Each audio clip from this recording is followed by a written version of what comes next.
விரும்புகிறேன். யூதாയുടെ പുസ്തകം 1-ാം അധ്യായം. யூதாவின் புத்தகம் 1-ാം அதிகாரம் 11-ാമത്തെ വചനം. 11-ാவது வசனம். ഇത്രയും നേരം இவ்வளவு நேரம் ദൈവം നമ്മെ നടത്തുന്ന വഴികളെ കുറിച്ച് നമ്മൾ കേട്ടു. தேவன் நம்மை நடத்தின வழிகளை குறித்து நாம் கேட்டோம். ഇനി നടക്കാൻ പാടില്ലാത്ത ചില വഴികൾ, இனி நடக்க கூடாத சில வழிகள், അത് നിങ്ങൾ വീട്ടിൽ പോയിട്ട് വായിച്ചാൽ മതി. நீங்கள் வீட்ல போய் வாசிச்சா போதும். ഇവിടെ എഴുതിയിരിക്കുന്നു, കയ്യിന്റെ വഴി നിങ്ങൾ സ്വീകരിക്കരുത്. இங்கே காயினின் வழியை நீங்கள் பின்பற்றக்கூடாது.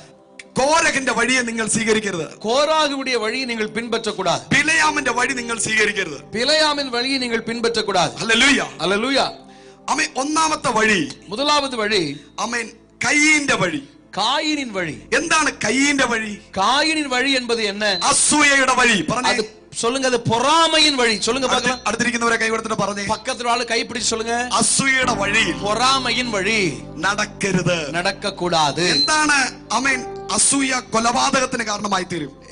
எதனாலே பொறாமை என்பது கொலை குற்றத்துக்கு காரணமாய் மாறும். കൊലപാതകൻ സ്വർഗരാജ്യം അവകാശമാക്കിയില്ല. கொலைபாதகன் பரலோக ராஜ்யத்தை சுதந்திரிக்க முடியாது. കയ്യിന് ഹാബേലിനുണ്ടായ അസൂയ, காயினுக்கு ஆபேல் மேல் உண்டான பொறாமை ഹാബേലിനെ കൊല്ലുവാനിടയായി തീർന്നു. ஆபேலை கொலை செய்வதற்கு ஏதுவாய் தீர்ந்தது. ഫെലിസ്ത്യന് ഇസ്ഹാക്കിനോട് തോന്നിയ അസൂയ, பெலிஸ்தருக்கு ஈசாக்கு மேல் வந்த பொறாமை അവൻ കുഴിച്ച കിണറുകളെ മൂടുവാനിടയായി തീർന്നു. அவன் தோண்டின துறவுகளை மூடி போட நேர்ந்தது. എന്താണ് അസൂയയുടെ കാരണം? பொறாமையின் காரணம் என்ன? നിനക്കുള്ളത്, உங்களுடையது, നിനക്ക് ഉള്ളത് உங்களுடையதை ശത്രുവിന് ഇല്ലാതെ വരുമ്പോൾ, அது சத்ருவுக்கு இல்லை என்று வரும்போது, പ്രൈസ് ദി ലോർഡ്, ஹல்லேலூயா, ശത്രുവിന് ഇല്ലാത്തത് சத்ருவுக்கு இல்லாதது നിനക്ക് ഉണ്ടാകുമ്പോൾ உங்களுக்கு இருக்கும்போது ഉണ്ടാകുന്ന ഒരു വികാരമാണ് வருகிற ஒரு உணர்வுதான் ഈ അസൂയ എന്ന് പറയുന്നത്. இந்த பொறாமை என்று சொல்லப்படுகிறது. മനസ്സിലായ എത്ര പേരുണ്ട്? எத்தனை பேருக்கு புரியுது? ഹല്ലേലൂയ, ஹல்லேலூயா. എനിക്കുള്ളത് எனக்குள்ளதை അവന് ഇല്ലാതിരിക്കുമ്പോൾ, எனக்குள்ள ஒன்று அவனுக்கு இல்லாம இருக்கும்போது, ആമേൻ, ஹல்லேலூயா, അവനില്ലാത്തത് அவனுக்கு இல்லாத ஒன்று എനിക്ക് ഉള്ളപ്പോൾ எனக்கு இருக்கும்போது ഉണ്ടാകുന്ന വികാരമാണ് வருகிற ஒரு உணர்வுதான் അസൂയ എന്ന് പറയുന്നത്. பொறாமை என்று சொல்லப்படுவது. വചനം പറയുന്നു, வசனம் சொல்லுகிறது, അസൂയ നിനക്ക് പാടില്ല. பொறாமை உனக்கு இருக்க கூடாது. இரண்டாவது, കോരകന്റെ വഴി നിനക്ക് വേണ്ട. கோராகின் வழிகள் உனக்கு தேவையில்லை. എന്താണ് കോരകന്റെ വഴി? கோராகின் வழி என்பது என்ன? മത്സര ബുദ്ധിയുടെ വഴി. அது പോരാട്ടത്തിൻ വഴി. ഒരിക്കൽ കോരക് ஒருமுறை கோராகு മോശയ്ക്ക് വിരോധമായി மோசேக்கு எதிராக 250 പേരെ സംഘം ചേർത്ത് 250 பேர் கூட்டம் சேர்த்து മോശയ്ക്ക് വിരോധമായി മത്സരിച്ചു. மோசேக்கு எதிராய் போராடினார்கள். 40 ലക്ഷം പേരുള്ള മോശ 40 லட்சம் பேர் இருக்கிற வைத்திருக்கிற மோசே ബാക്കിയുള്ളവരെ ചേർത്ത് மீதி உள்ளவர்களை சேர்த்து കോരകിനെതിരെ മത്സരിച്ചില്ല. கோராகுக்கு எதிராக சண்டை போடல. മോശ എന്താ ചെയ്തേ?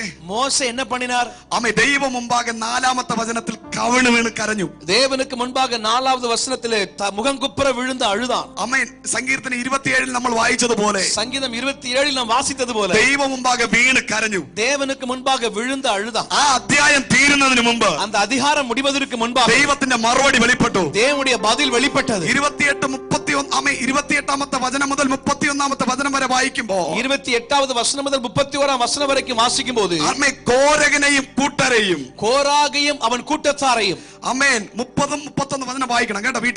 വീട്ടിൽ പോയിട്ട് 30-31 வசனத்தை வாசிங்க.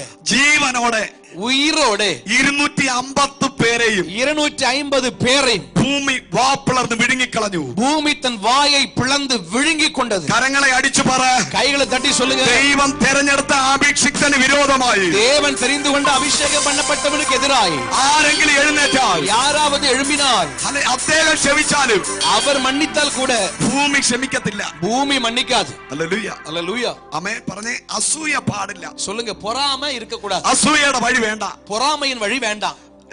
இரண்டாவது, മത്സരത്തിന്റെ വഴി വേണ്ട. போராட்டத்தின் சண்டையுடைய வழி வேண்டாம். மூன்றாவது, ബിലയാമിന്റെ വഴി. பிலேயாமின் வழி. എന്താ വഴി? பிலேயாமின் வழி என்ன? ദ്രവ്യാഗ്രഹത്തിന്റെ വഴി.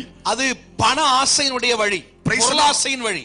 Hallelujah, hallelujah. നിന്റെ കയ്യിലിരിക്കുന്ന പണം, உங்க கையில இருக்கிற பணம் എന്റെ പോക്കറ്റിൽ വരുവാൻ, ஏன் பாக்கெட்ல வர்றதுக்கு പ്രവചിക്കുക. தீர்க்கதரிசனம் சொல்லணும். നിന്റെ പോക്കറ്റിൽ ഇരിക്കുന്ന പണം உங்க பாக்கெட்ல இருக்கிற பணம் എന്റെ പോക്കറ്റിൽ വരാൻ, ஏன் பாக்கெட்டுக்கு வர்றதுக்கு പ്രസംഗിക്കുക. பிரசங்கம் பண்ணணும். നിന്റെ പോക്കറ്റിൽ ഇരിക്കുന്ന പണം உங்க பாக்கெட்ல இருக்கிற பணம் എന്റെ പോക്കറ്റിൽ വരുവാൻ, ஏன் பாக்கெட்ல வர்றதுக்கு പാടുക. பாடுறது തെറ്റ്, தப்பு. കരമുയർത്തി പറ. கையில உயர்த்தி சொல்லுங்க. അയ്യോ, തിരുനെൽവേലി മിണ്ടാതിരിക്കുന്നു. അയ്യോ, കരമടിച്ച് ശ്രദ്ധിച്ചേ. திருநெல்வேலி அமைதியாவே இருக்கு. கையை தட்டி ஆண்டவரை மகிமைப்படுத்துங்க. ദ്രവ്യാഗ്രഹം പാടില്ല. பொருளாசை கூடாது. 2 പത്രോസ് 2 பேதுரு, ആമേൻ, രണ്ടാം അധ്യായം രണ്ടാം அதிகாரம் അതിന്റെ മൂന്നാമത്തെ വചനം വായിക്കുമ്പോൾ ഒന്ന് വായിച്ച് വേഗത്തിൽ വായിച്ച്. 2 பேதுரு 2ஆம் அதிகாரம் 3ஆம் வசனம் 15 17 കൂടെ വായിക്കണം. വേഗത്തിൽ വായിച്ച്. பொருளாசையுடையவர்களாய் தந்திரமான வார்த்தைகளால் உங்களை தங்களுக்கு ஆதாயமாக வசப்படுத்திக் கொள்வார்கள். பூர்வ காலம் முதல் அவர்களுக்கு விதிக்கப்பட்ட ஆக்கினை அயர்ந்திராது, அவர்களுடைய அழிவு உறங்காது. 15-17 வசனங்கள். செம்மையான வழியை விட்டு தப்பி நடந்து பேயோரின் குமாரனாகிய பிலேயாமின் வழியை பின்பற்றி போனவர்கள், அவன் அநீதத்தின் கூலியை விரும்பி தன்னுடைய அக்கிரமத்தின் நிமித்தம் கடிந்து கொள்ளப்பட்டான். பேசாத மிருகம் மனுஷர் பேச்சை பேசி தீர்க்கதரிசியுடைய மதிகேட்டை தடுத்தது. Praise the Lord. Hallelujah. കരമേർത്തി ദൈവത്തെ സ്തുതിച്ചേ. கைகளை ഉയർത്തി ആண்டവരെ മഹിമപ്പെടുത്തുക പാർക്കുക. ഈ മൂന്ന് വഴിയും ദൈവത്തിന് ഇഷ്ടമല്ല. இந்த மூன்று வழிகளும் கர்த்தருக்கு பிரியமில்லாதவை. Hallelujah. Wrong way യേശുവിന്റെ നാമത്തിൽ മാറട്ടെ. இது தவறான வழிகள் இவைகள் இயேசுவின் நாமத்தில் மாறுவது. അപ്പോസ്തലപ്രവൃത്തി 4:12 പറയുന്നു. அப்போஸ்தலர் நடபடிகள் 4:12 சொல்கிறது. രക്ഷിക്കപ്പെടുവാൻ ഒരേ ഒരു വഴിയേ ഉള്ളൂ. ரட்சிக்கப்படுவதற்கு ஒரே ஒரு வழிதான் இருக்கிறது. അത് യേശു എന്ന വഴി. அது இயேசு என்கிற வழி. Hallelujah. വെളിച്ചത്തിലേക്ക് പ്രവേശിക്കാൻ ഒരേ ഒരു വഴിയേ ഉള്ളൂ. வெளிச்சத்துக்குள் பிரவேசிக்க ஒரே ஒரு வழிதான் இருக்கிறது. യേശു പറയുകയാണ്. இயேசு சொல்கிறார், മീതെ ആകാശത്തിൽ மேலே வானத்திலும் கீழே பூமியிலும் கீழே பூமியிலும் രക്ഷ പ്രാപിക്കാൻ ഒരേ ഒരു വഴി. ரட்சிக்கப்படுவதற்கு ஒரே ஒரு வழி. அது യേശു എന്ന വഴി. அது இயேசு என்கிற வழி. நீ ஏதேனும் அபகடத்திலானோ, நீங்கள் ஏதாவது ஆபத்தில் இருக்கிறீர்களா, രക്ഷപ്പെടാൻ ഒരേ ഒരു വഴിയേ ഉള്ളൂ. ரட்சிக்கப்பட ஒரே ஒரு வழிதான் இருக்கிறது. യേശു എന്ന വഴി. இயேசு என்கிற வழி. 1 യോഹന്നാൻ 1:7. 1 யோவான் 1:7. യേശു പറഞ്ഞു, ഞാനാണ് വെളിച്ചം. இயேசு சொல்கிறார், நானே வெளிச்சமாய். I am the light. நானே வெளிச்சமாய் இருக்கிறேன். യോഹന്നാന്റെ സുവിശേഷം 7-ാം അധ്യായം 37-38. யோவான் சுவிசேஷம் 7ஆம் அதிகாரம் 37-38. ഉത്സവത്തിന്റെ മഹാദിനമായ ഒടുക്കത്തെ നാളിൽ, பண்டிகையின் கடைசி நாளில் இயேசு நின்று கொண்டு, ആമേൻ ஆமென், വിശ്വസിക്കുന്നവരെ ഉള്ളിൽ നിന്ന്, விசுவாசிக்கிறவன் உள்ளத்திலிருந்து തിരുവെഴുത്ത് പറയുന്നത് പോലെ, வேத வாக்கியம் சொல்கிறபடி ജീവജല നദി ഒഴുകും. ஜீவ தண்ணீர் நதிகள் புறப்பட்டு ஓடும். വിശ്വസിക്കുന്ന ആത്മാവിനെ കുറിച്ച് അത്രേ പറഞ്ഞത്. அவர் தான் விசுவாசிக்கிற ஆவியானவரை குறித்தே சொன்னார். പരിശുദ്ധാത്മാവിലേക്കുള്ള ഏക വഴി, பரிசுத்த ஆவியானவருக்கு நேராய் இருக்கிற ஒரே வழி യേശു എന്ന വഴി. இயேசு என்கிற வழி. റോമർ 3:26. ரோமர் 3:26. നിന്നെ നീതീകരിക്കുന്ന വഴി, நீங்கள் நீதிகரிக்கப்படுவதற்கான வழி. ഹല്ലേലൂയ. ஹல்லேலூயா. യെശയ്യാ പ്രവചനം ஏசாயா தீர்க்கதரிசன புத்தகம் 30-ാം അധ്യായം 20-21. 30ஆம் அதிகாரம் 20-21 வசனம். നീ റോങ് വേയിലേക്ക് സഞ്ചരിക്കുമ്പോൾ, நீங்கள் தவறான வழியிலே பிரவேசிக்கும் போது, വഴി ഇതല്ല, வழி இது அல்ல, ഇതിലെ നടന്നുകൊള്ളുക എന്ന്, இதிலே நடந்து கொள்ளுங்கள் என்று ആമേ കേൾപ്പിക്കുന്ന വഴി, கேட்க பண்ணுகிற வழி. ഇന്ന് രാത്രി എത്ര പേര് വിശ്വസിക്കുന്നു? இந்த இரவு எத்தனை பேர் விசுவாசிக்கிறீர்கள்? കരങ്ങളെ അടിച്ചു ദൈവത്തിന് സ്തോത്രം ചെയ്താട്ടെ. கரங்களை தட்டி ஆண்டவரை மகிமைப்படுத்தலாம். പിശാച് തുറന്ന എല്ലാ റോങ് വേയും ഇന്ന് രാത്രി അടയട്ടെ. பிசாசு திறந்த எல்லா தவறான வழிகள் இரவு அடைக்கப்படுவதாக. തലമുറയ്ക്ക്,